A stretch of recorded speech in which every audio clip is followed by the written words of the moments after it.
be honest, sometimes the most authentic prayer I can offer is simply to say, Dear God, keep me from becoming consumed with being a respectable religious person. I say that as, a professional, respectable religious person, a pastor whose work happens often inside church walls, underneath the steeple, with people seated in pews doing religious-looking things. But Jesus has a way of reminding me, and sometimes yanking the rug right from under me, to remind me that the things that matter to God are a lot wider than just what happens inside these four walls. There's a famous story Jesus tells. There's a man who's on his way on the road from Jerusalem to another city called Jericho. This is sort of a downhill, rocky, mountainous, wilderness kind of a road. It's one that everybody back in Jesus' day knows is a dangerous road. There's lots of places where bandits or robbers, it's just sort of a bad place to be, and of course no cell phone service. When along the way, this man headed down this road gets fallen upon by robbers who steal his stuff, beat him, leave him half dead by the side of the road. And the question that's hanging there is, what will happen to this man laying by the side of the road?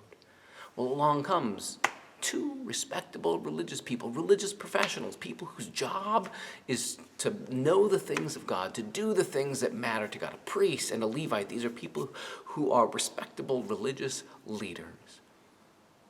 But as they go down the road, they pass the man by, convinced that their practice of respectable religion keeps them from helping the man by the side of the road. They could have generated a long list of reasons why they just couldn't help the man. I mean, for one, you don't know, is that lump there by the side of the road, is he actually dead? In which case, respectable religious leaders aren't allowed to touch dead things. That will make them ceremonially unclean. They can't do their religious work then. Or maybe it's a trap and they'll put themselves at risk. There could be robbers around. This could all be part of an elaborate trap to get them or beat or rob them. Maybe they're convinced their work at the temple where they're on their way to is just so important they can't be bothered with stopping to help somebody by the side of the road. But in any case, the respectable religious people are convinced they shouldn't help, that the righteous thing for them to do is to pass the man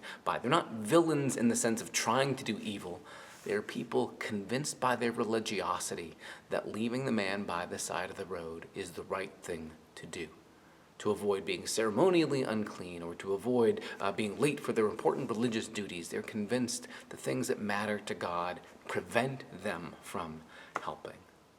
And then, like the punchline of a joke, along comes this foreigner who's got the wrong religion. He's a Samaritan. They worship in a different temple. They have a different religious system. They don't have all the same scriptures or the same beliefs as the people back in the temple, the respectable religious leaders who were the supposed heroes of the story. Here's this Samaritan, foreigner, speaks the wrong dialect, comes from the wrong place, happens to be here out of his territory. He's the foreigner. He's on other people's territory, crossing along this road. He sees the man by the side of the road and is not impeded by the concerns of respectable religion. Instead, just sees somebody who is in need, who is worthy because of their need of showing love.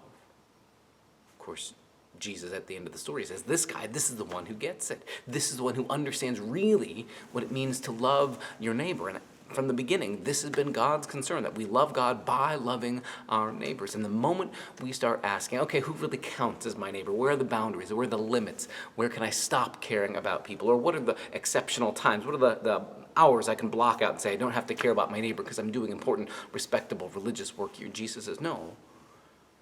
The concern is always, who has God sent across your path that you can show love to?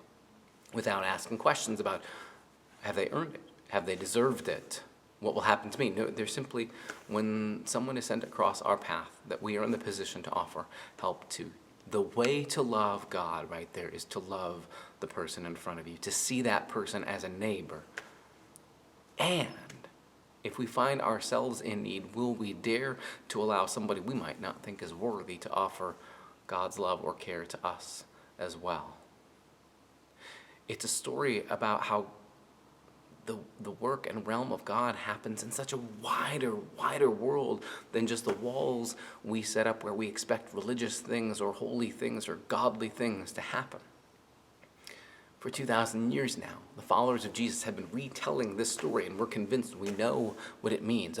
We know the story of the Good Samaritan. We mean we should help people when in need. And yet, so easily we set up our own sets of walls and assume God only operates inside those walls. When Jesus sends us out, when it's not an official church service project, when it's not as a part of an official religious committee or project, just where you are, who are the people God sends across your path that you can show love to? It means that an awful lot of following Jesus, an awful lot of loving God doesn't necessarily look terribly religious. There doesn't need to be music in the background playing four-part harmony. There doesn't need to be candles or incense. There is simply, where is a person that we are sent across the path of, that we can offer love to and see that is the way we love God. Sometimes we respectable religious folks, whether professionals like me, a pastor, or any one of us who've heard these stories of Jesus for an awful lot of our life, sometimes we think the things that matter to God are only the things that happen inside this building. Sometimes we get all fussy about whose church has more people or how many people are coming to church or whether we're bouncing back well enough from the days of the worst of the pandemic, when maybe these are not questions Jesus is terribly concerned about. Instead, Jesus simply asks us, how will we love the people who we cross paths with? Whether or not that looks religious, whether or not anybody knows we've done it because of our love for God or not, but simply because we get it. The things that matter to God are the people God puts around us. And rather than erecting other structures or limits, simply to say the people God has placed in our path are the ones through whom we can love God, and will be the same ones through whom we see what God's love looks like for us as well. This week, that's the conversation we're having in worship, about how we're led beyond the doors and walls of respectable religiosity to see how we're called to love God by loving the people around us outside the walls.